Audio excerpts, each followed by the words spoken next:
donner pour vous aujourd'hui, c'est pour nous, parce que je mange aussi avec vous. C'est examine, abandonne par le souffle et la parole pour monter. Amen. Amen. Examine, abandonne par le souffle et la parole pour monter. Amen. Alors, je vais vous amener dans la parole. On va commencer par la parole et on va aller dans 2 Corinthiens 13 au verset 5.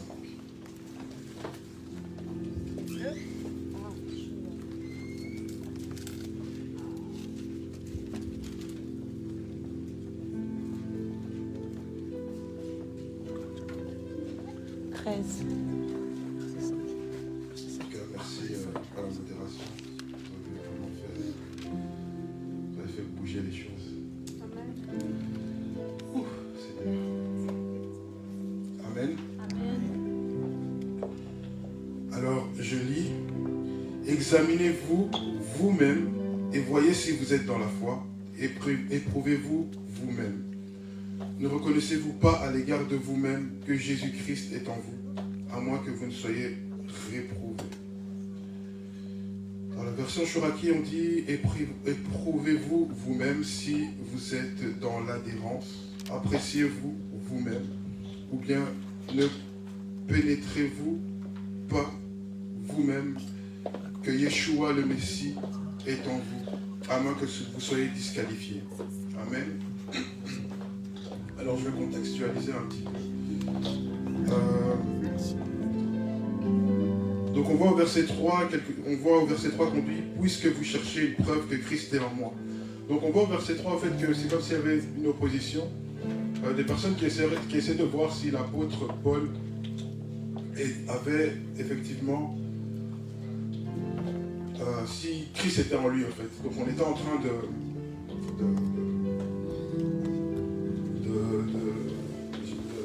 faire opposition.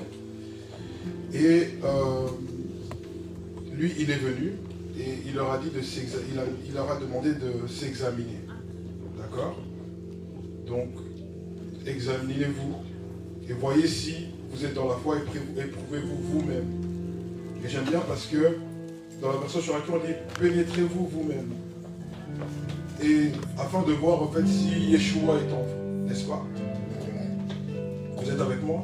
Amen. Alors,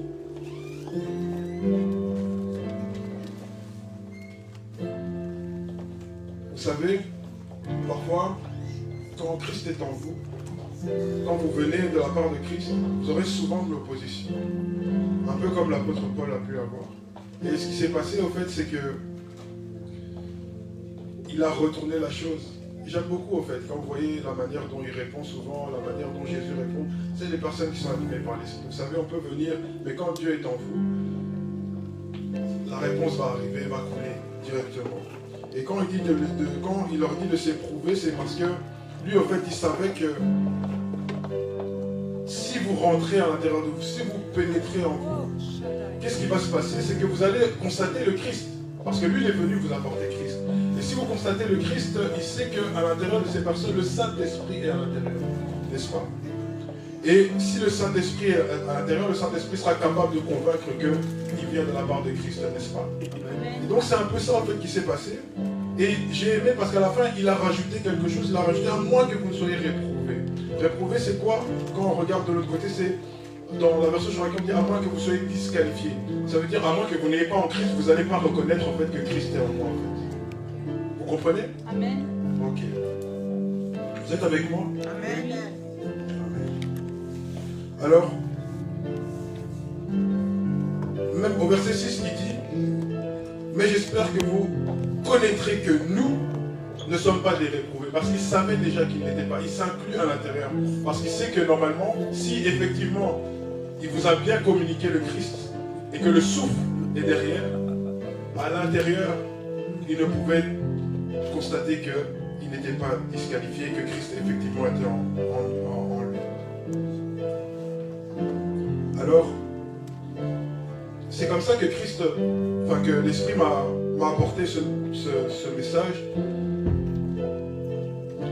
Examinez-vous vous-même. Pénétrez-vous vous-même. Alors on va aller dans les définitions parce que c'est important de pouvoir y mettre un sens au mot examiner. Qu'est-ce que c'est qu'examiner exactement? Examiner, c'est étudier attentivement, minutieusement quelque chose. N'est-ce pas? Amen. Regarder attentivement quelque chose. Donc il y a étudier. Et puis il y a regarder attentivement quelque chose, quelqu'un, pour en fixer les détails, pour reconnaître, remarquer quelque chose de particulier. Donc il y a l'étude, il y a le regard, mais un regard qui va, bon, ça relie l'étude, hein, mais on parle ici de détails, on parle ici de remarquer certaines choses particulières. Et j'aime beaucoup, le troisième point qu'on donne, c'est en parlant d'un médecin. Donc, qu'est-ce que c'est qu'examiner? C'est observer quelqu'un, son organisme en détail, pour déterminer son état de santé, pour poser un diagnostic. Amen. Alors, si nous allons dans le point 3, nous comprenons en fait que nous sommes dans la capacité de pouvoir nous examiner nous-mêmes par le Saint-Esprit car il est en nous, n'est-ce pas? Parce qu'on dit bien que le médecin, il a la capacité au fait de pouvoir observer quelqu'un de son organisme et de poser un diagnostic. Il va dire, ah oui, voilà, je t'examine, tu es en bonne santé, tu grandis bien, ah tes glucides ça va, ah ceci, ah cela. C'est comme ça qu'il va avancer. L'esprit doit être capable de faire ça aussi à l'intérieur de vous, étant donné que Christ est en vous, donc l'esprit est là. Et qu'est-ce qui va se passer? Il va vous permettre en fait de pouvoir vous examiner. Amen. Et il y a quelques exemples dans la parole. On va aller dans Psaume 17, au verset 3, c'est des exemples de David. Amen.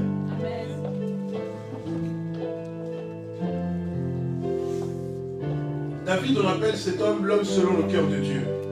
Parfois, on ne comprend pas parce qu'on se dit, mais ce gars, il a tué des gens, ce gars, il a fait des dingueries, il a envoyé quelqu'un à la guerre pour aller prendre la femme d'autrui. Ce gars, il a fait des choses, on ne comprend pas. Mais c'est un homme que... Est-ce que vous avez un autre homme que Dieu a appelé l'homme selon mon cœur? Et quand on regarde, non, cet homme, il est inspirant. On va aller dans la parole. Donc, vous êtes à Psaume 17, 3. On dit, si tu sondes mon cœur, si tu le visites la nuit, si tu m'éprouves, tu ne trouveras rien. Ma pensée n'est autre que ce qui sort de ma bouche. Amen. Donc, David, vous voyez que c'est quelqu'un qui vient et qui dit, Seigneur, sonde mon cœur, examine-moi. Il ne dit pas qu'il veut, il examine-moi. Parce que lui-même s'est examiné et il a dit que ma pensée n'est autre que ce qui sort de ma bouche. Combien aujourd'hui sont faux? Combien aujourd'hui disent certaines choses mais pensent autre chose? Mais David il dit, Seigneur, sonde mon cœur. Tu vas voir que ce qui sort de ma bouche, c'est ce qu'il y a dans mon cœur. C'est fort. Il n'a pas peur de dire à Dieu, sonde mon cœur. Est-ce qu'aujourd'hui nous-mêmes, nos prières sont, Seigneur, sonde mon cœur, examine mon cœur. On va fuir ça parce qu'on sait que Dieu va dire certaines choses parfois. J'ai encore un autre exemple. Dans le psaume 26, au verset 2, il dit, sonde-moi l'Éternel, éprouve-moi, fais passer au creuset mes reins et mon cœur. Alors, qu'est-ce que c'est que le creuset? Ça, pour que vous sachiez, c'est un petit récipient en fait, où on fait fondre en fait certaines substances à l'intérieur. Donc ça veut dire en gros, il dit, Seigneur, éprouve-moi, fais passer mes reins et mon cœur au creuset, donc fais-le brûler. Tu vas voir que tu vas trouver les choses qui vont te satisfaire. Oh. Et il n'a pas peur de dire ça. Vous savez, parfois on dit attention à certaines prières, parce que quand vous faites certaines prières, vous ne savez pas ce que vous allez déclencher. Mais regardez les prières que David faisait. Et après on va s'étonner que cet homme, on l'appelle l'homme selon le cœur de Dieu. Parce qu'il sans cesse, il demandait à Dieu de sonder son cœur. Sans cesse, il demandait à Dieu de l'examiner. Sans cesse, il demandait à Dieu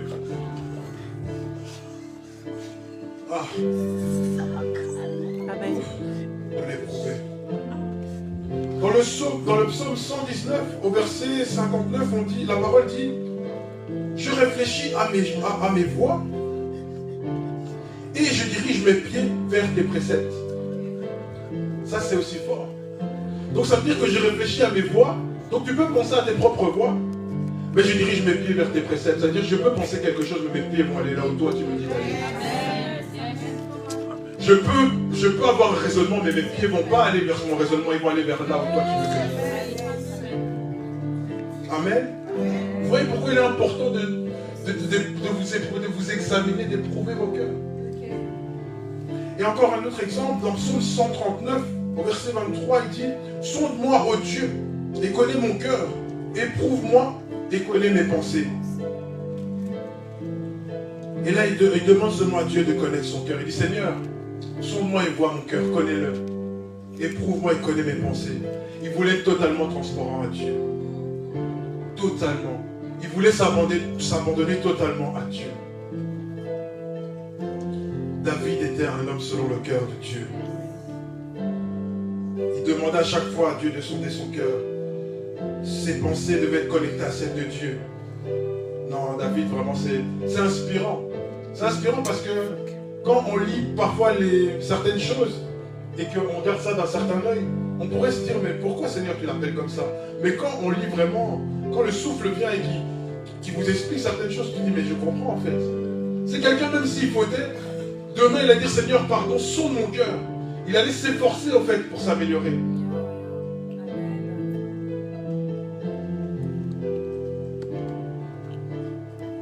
Il n'était pas parfait. Mais c'est ce qui rend sa peau en fait spéciale. Il n'était pas parfait, mais il cherchait à ce que Dieu l'aide pour se rapprocher de cette perfection. Sonde mon cœur, aide-moi Seigneur. Éprouve-moi Seigneur. Qui a l'audace aujourd'hui dans ses prières de dire Seigneur, éprouve-moi. Ce n'est pas des prières qu'on fait. Parce qu'on sait que ça va nous mettre dans... Ça va nous challenger. Direct, on sait. Éprouve-moi Seigneur. Mais David le faisait. Parce qu'il se disait, non Seigneur, moi je vais être comme toi. Alors oui, j'ai péché. Alors oui, j'ai tué des gens. Alors oui, j'ai fait ci, ça. Mais Seigneur, éprouve-moi, je veux être comme toi tu veux. Dieu voit ça et dit, non, toi tu es un homme selon mon cœur. Amen. Parce qu'il a continué, il s'est efforcé.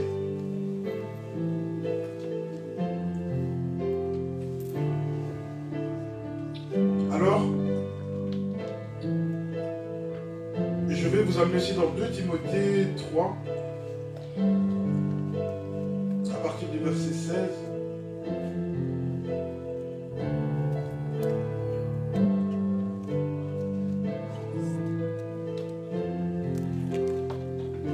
Je lis au nom de Jésus, donc toute écriture est inspirée de Dieu et utile pour enseigner, pour convaincre, pour corriger, pour instruire dans la justice, afin que l'homme de Dieu soit accompli et parfaitement accompli pour toute œuvre.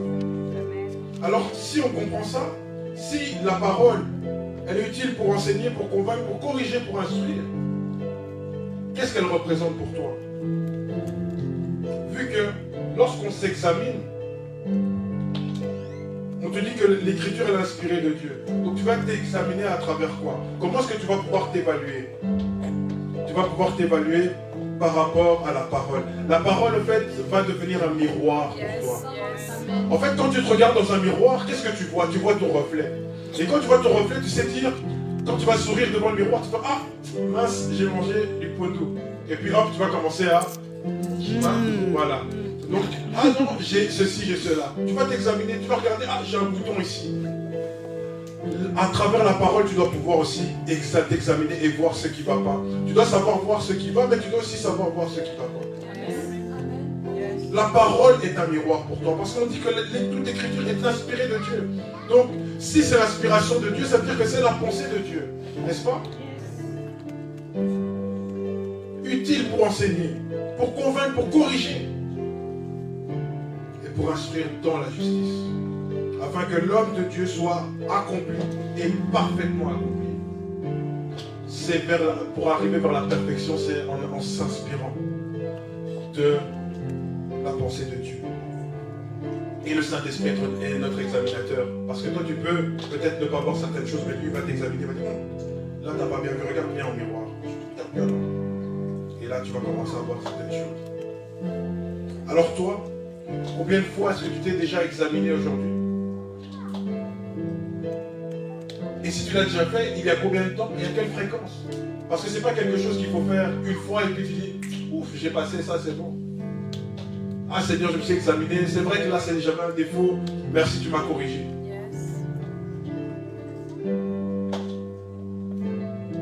Vous savez, parfois certaines choses sont subtiles. Hein. Je vais prendre un exemple. Une fois, on parlait avec le prophète, il m'avait donné un exemple. Il avait dit que quelqu'un qui est orgueilleux, généralement, ne se rend pas compte. Ou quelqu'un qui n'est pas humble ne se rend pas compte de certaines choses. Parce qu'il va se dire, oui, moi je suis dans l'humilité. Mais déjà, parfois, juste en disant certaines choses, ben, tu prouves le contraire, en fait. Donc parfois, c'est très abstrait. C'est pour ça que si vous ne vous examinez pas tout le temps, vous allez croire qu'en fait, je suis resté dans ma guérison, je suis resté dans ma bénédiction, mais en fait, tu es déjà à côté. Tu t'en rends pas compte parce que tu as l'impression, mais tu n'es plus, en fait. Parce que tu ne t'examines pas. Tu ne t'examines pas. Dans une saison, tu dois porter un certain manteau. Tu crois, on t'a dit que le manteau est là. Tu te dis, ah c'est bon. Il y a une autre saison, tu te dis, ah moi c'est bon, c'est bon. Mais le manteau, et tu l'as laissé de côté.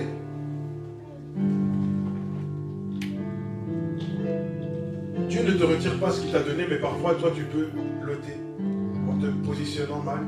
Le manteau qu'il a mis sur toi peut glisser. Amen. Et ne pas s'examiner, ce n'est pas bon. On n'échoue pas toujours parce qu'on a des attaques, on a certaines choses. On échoue parfois parce qu'on ne fait pas certaines choses. C'est pas toujours des pièges, c'est pas toujours le tir partout. Parfois c'est toi-même. Parfois c'est toi-même. Tu ne prends pas le temps de t'examiner. Et si on prend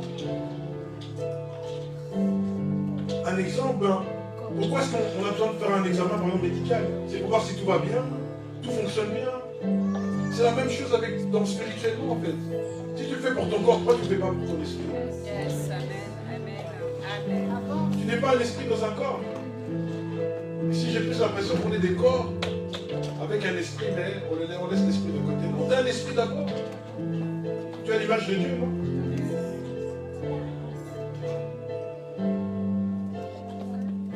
Et parfois, lorsque certaines personnes ne font pas des examens, on voit que parfois ils commencent à...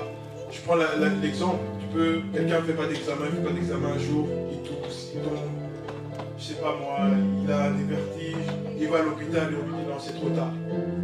Il fallait que vous puissiez faire un examen il y a peut-être 2 mois, mais vous ne l'avez pas fait, et à cause de ça, ça a aggravé la chose, on ne sait plus rien faire. Que ça ne vous arrive jamais, déjà par la grâce de Dieu. Mais ce que je veux dire par là, c'est que si tu ne t'examines pas spirituellement, tu vas sombrer. C'est exactement la même chose. Ça veut dire que si maintenant tu viens et que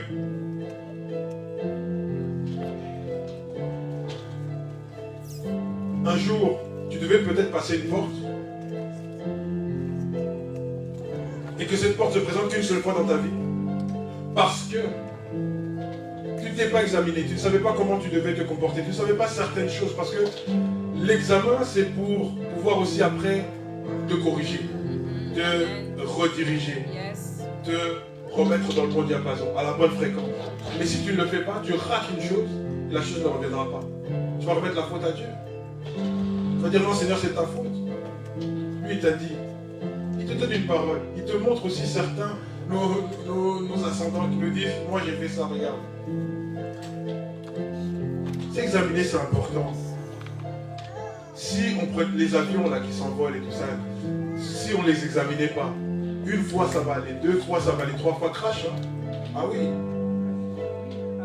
La voiture la même. 1 fois, 2 fois, 3 fois. Pourquoi il y a le contrôle technique? Parce qu'on est obligé. Si on n'examine pas un jour, c'est danger public. Tu roules et puis tu perds le contrôle. C'est exactement la même chose pour toi.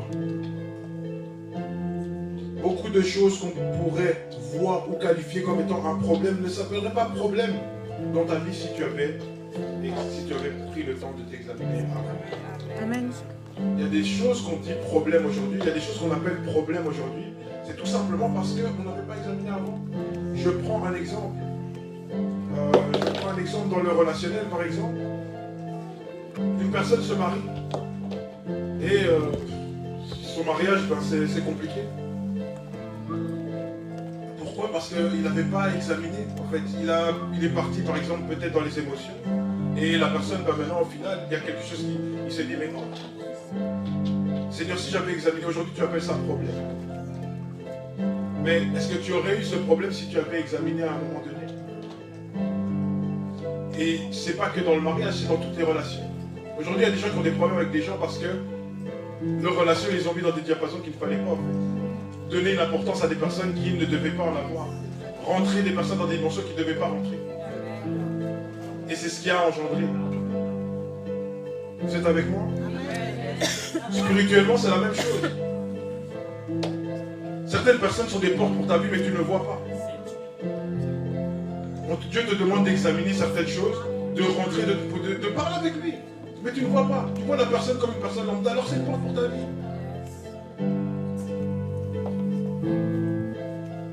Et qu'est-ce qui se passe? Tu passes à côté. Il y a des personnes dans vos vies, ce sont des accès. Comme ça, vous le savez. Ce sont des portes, des accès. Des gens qui vont vous donner un petit boost. Vous allez pouvoir avancer. Et pour discerner cela, il faut examiner.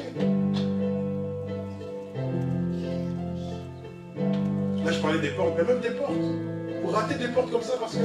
Et je rentre dedans, je ne dis pas vous parce que vous dites non, parfois juste à cause de ça. Et c'est pas tout.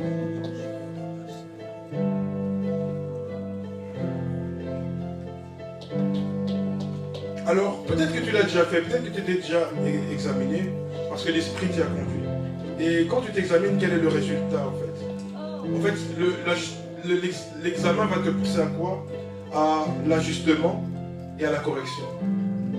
Et ces choses-là, parfois, ça peut créer des douleurs et ça peut créer des peines. Parce que parfois, nous ne faisons pas les choses par le souffle. Et quand nous ne faisons pas les choses par le souffle, quand il faut corriger, ça fait mal. Quand il faut ajuster, ça fait mal. C'est douloureux, il y a de la peine. Mais c'est comme ça. À moins que vous vouliez rester des réprouvés, des disqualifiés, mais je ne crois pas. Donc je pense que dans cette assemblée, tout le monde va avancer. Et il y a des gens aussi qui sont très forts. Ils vont dire, moi je me suis examiné, j'ai vu que tout va bien. Cette personne-là, je dirais erreur. Il n'y a jamais rien qui va tout. Il n'y a jamais tout va bien. Alors ça veut dire que tu es parfait, tu as l'image de Christ ici aujourd'hui, ça veut dire que aujourd'hui tu es 100%. Je pense que jusqu'à la fin, on va tendre à la perfection, mais on n'y arrivera pas, n'est-ce pas? On va essayer d'y arriver, mais on va essayer d'y arriver. Et si on arrive, gloire à Dieu. Il n'y a qu'un seul Christ. Et si nous pouvons lui ressembler, même à 99,99%, c'est une grâce merveilleuse. Amen. Et c'est pour ça que si une personne vient devant moi et me dit que voilà, je me suis examiné et je sais qu'il n'y a aucune erreur dans ma vie et que tout va bien, amen. Non, mais c'est vrai, il faut dire amen. Il faut dire amen seulement, là je ne peux plus rien dire. Parce que vous pouvez prendre n'importe quel homme de Dieu qui rentre dans certaines dimensions, vous lui demandez est-ce qu'aujourd'hui tu as encore des choses à travailler, il va te dire oui. Jésus même lui-même, il passait son temps dans la prière, pourquoi il mourait quand il était ici. Et si la personne insiste vers moi, je vais l'envoyer vers le proverbe 16, 25. Oui, parce qu'il y a quand même tout dans la parole, on a dit que la parole c'était ça nous éclairer. Et dans le proverbe, dans Proverbe 16, 25, la parole dit il y a telle voie qui semble droite à un homme, mais des voies de mort en sont à la fin. Donc ça veut dire quoi? Ça veut dire qu'en fait, tes voies te semblent droites. Tu te dis, non, c'est droit, c'est propre. Mais en fait, à la fin, c'est quoi? C'est la mort. Attention, ne nous leurrons pas. L'homme aime se mentir à lui-même. L'homme aime se donner bonne conscience. Et l'homme aime fuir la réalité pour se faire du bien. Attention.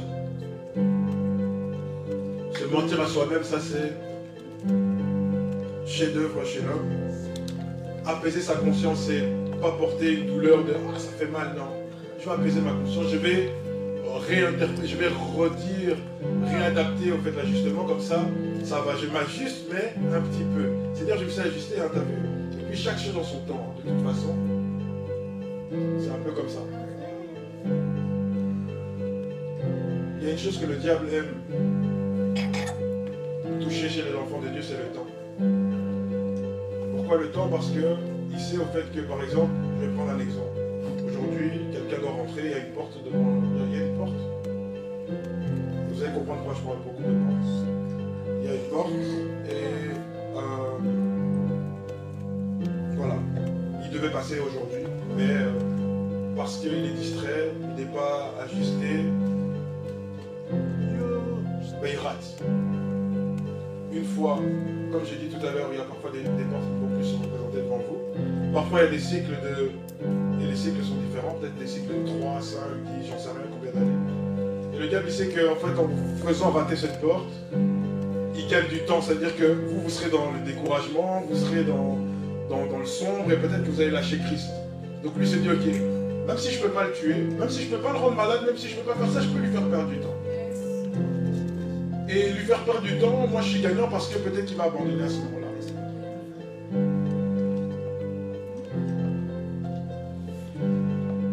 Que le diable, que cette histoire-là de gagner du temps dans vos vies, que ça ne marche pas au nom de Jésus-Christ. Amen. Et parfois, c'est bien de se prendre la vérité en face. Et de dire, Seigneur, tu as raison. Seigneur, oui, j'ai ça. Alors, qu'est-ce que je fais maintenant pour changer? Qu'est-ce que je fais maintenant pour avancer? Ajuste-moi, aide-moi à m'ajuster, Seigneur. Que mes pensées soient connectées à tes pensées. Que mon cœur soit connecté à ton cœur.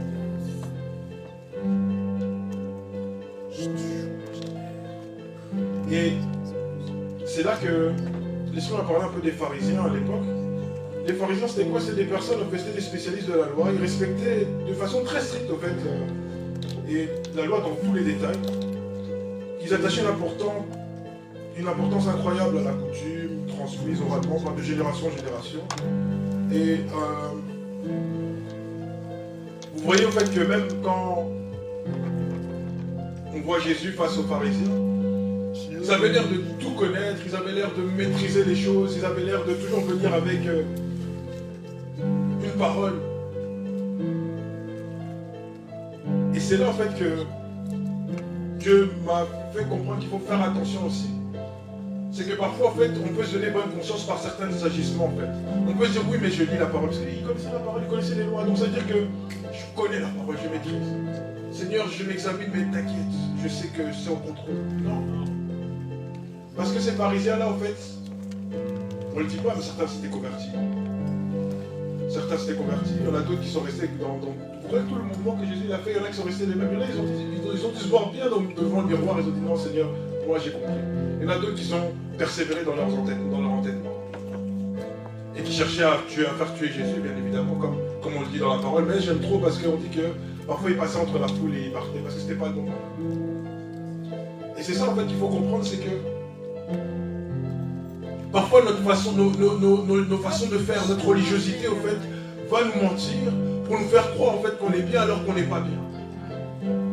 Certaines pratiques qu'on fait, les prières, parfois tu pries le matin, parfois tu pries le soir, tu es là, tu lis ta Bible et tout ça, mais tu ne t'examines pas. Tes prières ne passent pas le plafond. Parce que tu ne te connectes pas en fait au cœur de Dieu et à la pensée de Dieu. Tu dis Seigneur, garde ma journée. Oui Seigneur, nanana. Oui Seigneur, nanana. Mais tu as des gros problèmes là à régler et tu ne veux pas régler ça. Tu passes ton temps, tu rentres dans des jeûnes et tout ça. Dieu te parle, tu fais comme si c'était une pensée, tu dis ouf, ça doit être une pensée. Et puis tu continues à dire, tu rentres dans autre chose. C'est pas ça. Éprouve-moi Seigneur.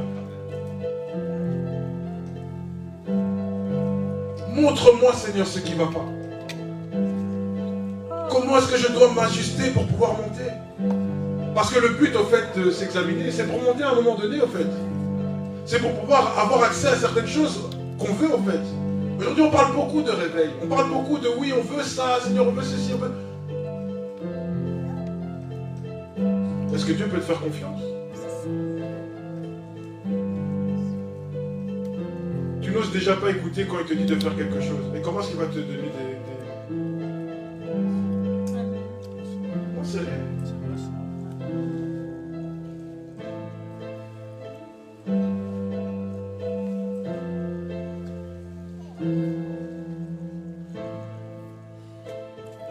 Il y a des gens aujourd'hui comme les pharisiens qui ont confiance en leurs actes religieux. Ils prient, ils jeûnent, ils chantent.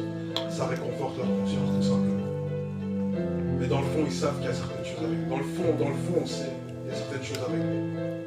Ça fait 3 ans que tu as un problème avec ton frère, ta soeur ou avec quelqu'un et il n'y a rien qui est réglé. C'est pas normal.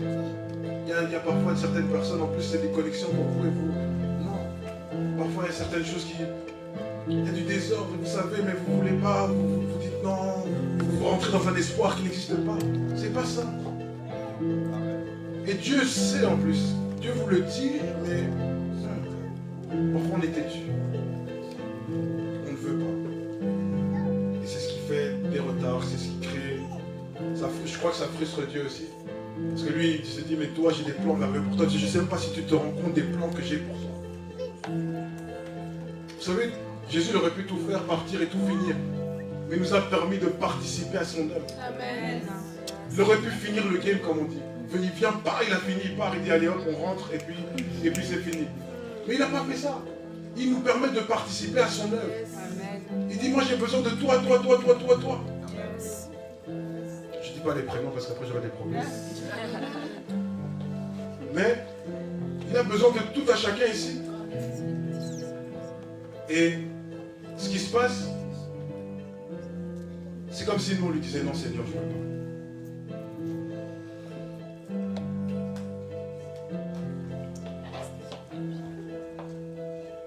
Dans Philippiens 3,19 on dit ils mettent leur gloire dans ce qui leur fait honte. Bon, j'ai réduit. C'est pas ça tout là. J'ai réduit le Marcel. Comme ça on dit pas oh lui il a quel livre. D'accord, mais en gros ils mettent leur gloire dans ce qui leur fait honte. On s'attache à certaines choses, on glorifie certaines choses, mais c'est ce qui crée notre honte à la fin. À la fin, on va dire ah si je savais. Ça ne vous arrive jamais. Bon, le regret c'est pas de Dieu, mais je veux dire, parfois vous vous asseyez, vous dites ah si j'avais fait des choses comme ça. Si j'avais eu certaines connaissances avant, j'aurais évité certaines choses. Mais je me suis glorifié dans ces choses. Parce que glorifier, c'est pas simplement, c'est pas louer simplement, mais c'est prendre aussi, s'attacher une certaine importance aussi à d'autres choses. Quand tu viens et que tu donnes plus d'importance que Dieu lui-même à certaines choses, c'est un peu le glorifier en fait. Il prend la place de Dieu. Et quand tu parles de glorifier, bah à ce moment-là en fait, de l'autre côté, ça crée ta honte parce que quand tu seras devant le Seigneur, tu vas avoir honte devant lui. Tu vas arriver devant lui, il va te dire mais pourquoi tu as fait ça? Oh Seigneur, pardon. Tu auras honte, tu vas même vouloir te cacher, mais ça sera rien, c'est trop tard. Parce que là, à ce moment-là, tu ne peux plus fuir. C'est face à face. Alors, il y a aussi quelque chose d'important, c'est aussi l'entourage. Qui y a autour de toi? Qui sont les personnes autour de vous? Est-ce qu'ils ont à l'intérieur d'eux l'esprit aussi pour pouvoir t'aider? Ou alors ils vont te conforter dans cette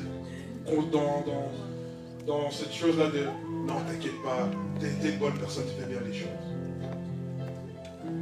Mais non, pourquoi est-ce que tu dois t'examiner? Mais non, pourquoi tu dois t'ajuster? Moi je trouve que ça va. C'est juste ton caractère, c'est rien. T'es comme ça depuis que t'es enfant, non? Ça va aller, t'inquiète. J'ai même envie de dire, là, si une personne vient chez vous, vous dites arrière de moi, Satan. Bon, j'exagère, mais vous avez compris. Parce que s'ils ne voient rien de mal, ils vont vous encourager à continuer à avancer dans vos voies, en fait. Dans ces choses qui ne devraient pas. Et qui ne sont peut-être pas bonnes pour Dieu. Parfois, c'est pas voler, parfois, c'est pas faire des dingueries. Hein. Parfois, c'est juste pas être à la bonne fréquence. Et si la personne n'est pas connectée, et qu'elle vous fait continuer dans une mauvaise fréquence, vous n'allez pas pouvoir bénéficier en fait des choses de la bonne fréquence. C'est juste ça. Alors, après l'examen, parce que ça c'est la première chose, c'est examiner, il faut abandonner. Et abandonner, j'ai été voir quelques définitions, c'est laisser définitivement quelque chose à la discrétion de quelqu'un en son pouvoir. Céder par exemple. Numéro 2, c'est laisser quelque chose au pouvoir à l'action de quelque chose. Laisser, livrer à. Numéro 3, c'est laisser aller un objet, le lâcher, ne plus le retenir. Ça, c'est numéro 3. Il y a beaucoup de définitions, j'en ai collé que 6. 4, c'est ne plus poursuivre quelque chose qui était en cours ou en projet. Ne plus utiliser quelque chose, y renoncer définitivement. Numéro 5, c'est quitter un lieu, une fonction, une activité pour une autre. Et numéro 6, c'est laisser quelqu'un, un animal, un objet ou un lieu quelconque, sans s'en soucier, ni s'en occuper davantage. Amen. Il y a 2 points que j'ai aimés dans toutes ces définitions. Même là, j'en vois un 3e. C'est y renoncer définitivement. Donc, quand tu examines, c'est pour corriger, pour ajuster, et y renoncer définitivement. C'est pour renoncer, ajuster, sans te soucier après, ou ni t'en occuper davantage.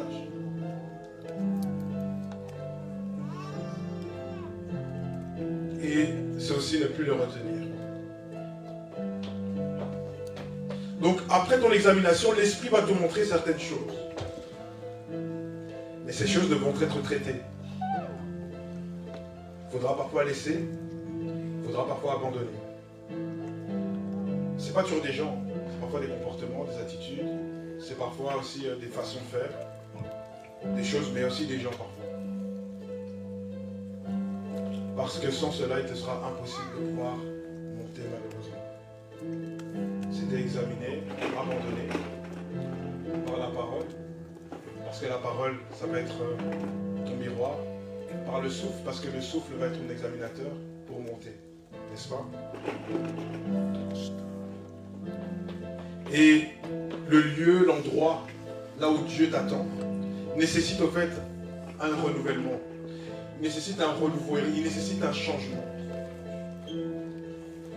Ta bénédiction nécessite un abandon.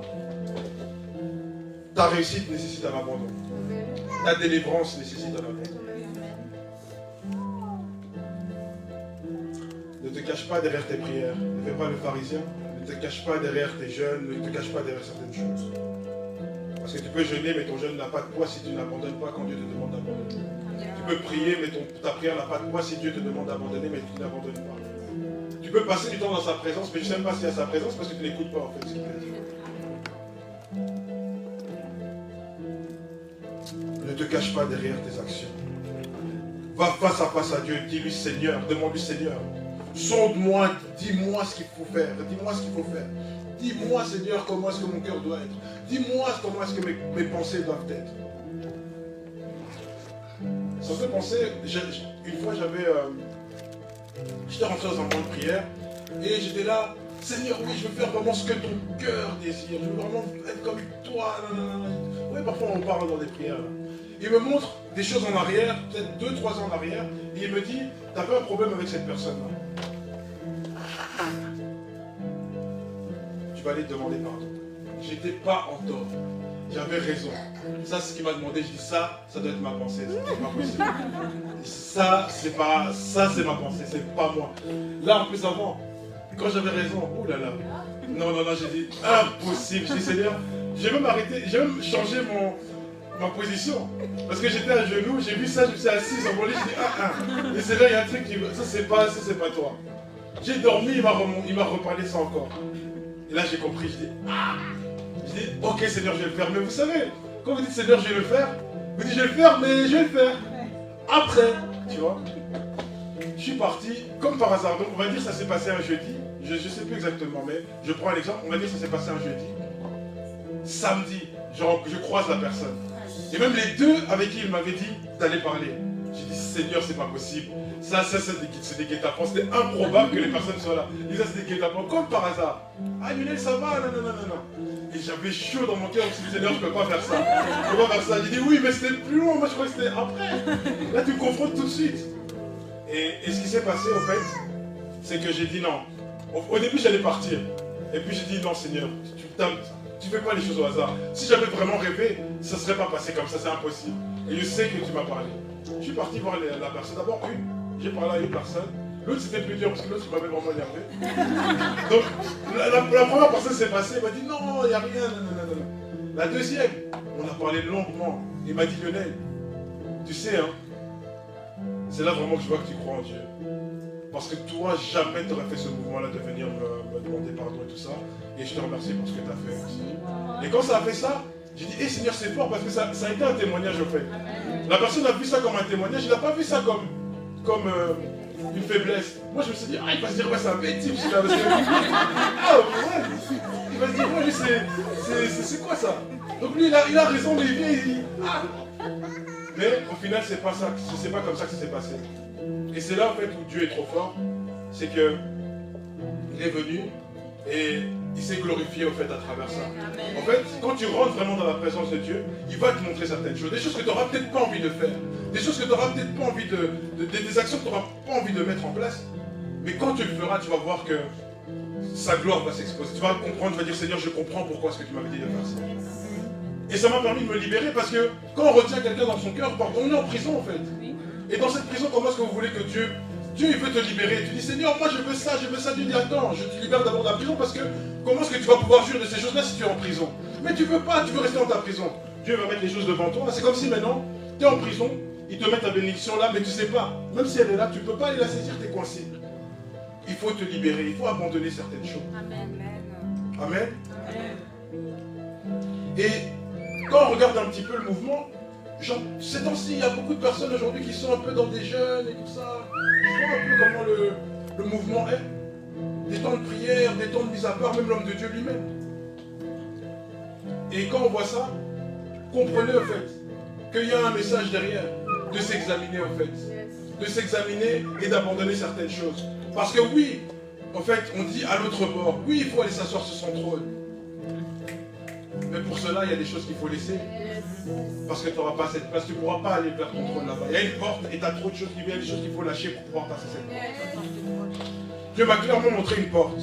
Et derrière cette porte, je voyais des escaliers. Mais certaines personnes ne rentraient pas derrière cette porte, pas à travers cette porte parce qu'ils avaient certaines choses qui partaient. C'est comme si tu t'accroches, tu prends un bagage, tu prends 3-4 valises alors que tu dois partir juste avec une seule. Tu prends des choses qui devaient rester dans l'ancienne saison. Mais tu ne peux pas rester. Comment est-ce que tu vas monter 4 valises, toi, alors que déjà tu ne sais pas déjà passer la porte, tu vas réussir à monter? Tu ne vas pas monter. Tu vas tomber, tu vas trébucher, tu vas te blesser et tu vas même peut-être mourir. Il y a des gens, quand ils tombent des escaliers, ils meurent. Et c'est pour ça que Dieu, durant ce temps, durant ces moments de prière, de ces mises à part que vous aurez, vous allez comprendre qu'il faudra t'examiner, il faudra abandonner, si tu veux vraiment monter. Amen. Amen. Il faut lui faire confiance dans le processus. Si tu dois aller pardonner, va pardonner. Si tu dois aller t'excuser, va t'excuser. Si tu dois recommencer un jeûne, recommence. Si ton jeûne, tu t'avais entendu un truc, tu as bouché ton oreille, va recommencer, va retrouver le Seigneur, tu dis Seigneur, pardon, je recommence, mais parle-moi encore. Dis-moi, je vais faire cette fois-ci. Mais fais confiance à Dieu. Parfois, on aime trop lui faire confiance juste pour les bénédictions. Seigneur, je te fais confiance pour ça. Mais fais-lui confiance aussi dans ton processus de vie. On est là, oui Seigneur, je te fais confiance pour ma bénédiction, je te fais confiance pour mon travail, pour mes finances, mais pour ta délivrance, tu ne veux pas. Pour te libérer, tu ne veux pas. Pour t'ajuster, tu ne veux pas. Mais il y a un truc qui ne va pas, tu ne lui fais pas confiance en fait. Parce que quand tu fais confiance à quelqu'un, tu fais confiance pour tout. Quand je dis moi j'ai confiance en cette personne, c'est que je sais que cette personne, yeux fermés, cette personne-là, il n'y a rien à dire. Mais quand il y a une personne, je commence à trouver, c'est que je n'ai pas confiance au final. Oui, pour ça j'ai confiance, mais là, lui, non, il y a un moment donné où on n'a pas confiance à la personne. Et il faut apprendre à faire confiance à Dieu dans le processus. Parce que c'est bénéfique. On veut vivre certaines choses miraculeuses, mais on veut tout en mode fast-food. On veut dire, ah Seigneur, moi je veux juste ça, mais je ne veux pas passer, je ne veux pas payer le prix. Oh Seigneur, la grâce qu'il y a sur l'homme de Dieu là, waouh, je veux ça aussi. C'est le prix qu'il a payé là-bas. Tu veux te connecter à ça? On est là, on voit des choses, on dit, oh moi aussi je veux. Vous savez ce qu'il fait? Quand Dieu va vous demander, vous allez fouiller. Mais déjà pour vous ajuster vous-même, vous ne voulez pas, mais vous voulez payer des prix d'autrui pour avoir certaines grâces d'autrui, c'est impossible. Non, c'est réel. Abandonner, ça fait mal. Pardonner, ça fait mal. Changer, ça fait mal. S'humilier, ça fait mal. Reconnaître, ça fait mal. Regarder dans un miroir, parfois, ça fait mal. On voit certaines choses, on dit, ah, ça fait mal. On se rend compte qu'on est pharisien, ah, il s'applique. Mais est-ce que toutes ces choses font plus mal que ce que Christ a vécu à la croix?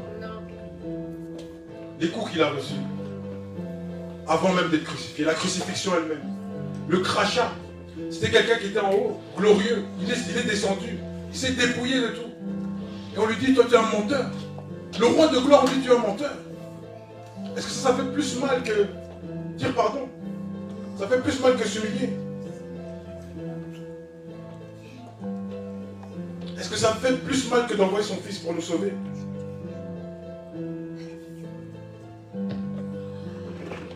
La porte pour monter est devant toi. Derrière cette porte, il y a beaucoup de choses. Il y a beaucoup de choses. Il y a des choses qui prennent du temps, c'est juste parce que tu n'as pas abandonné. Il y a des choses que Dieu attendra seulement que tu bouges pour pouvoir ouvrir la porte. Elle est ouverte.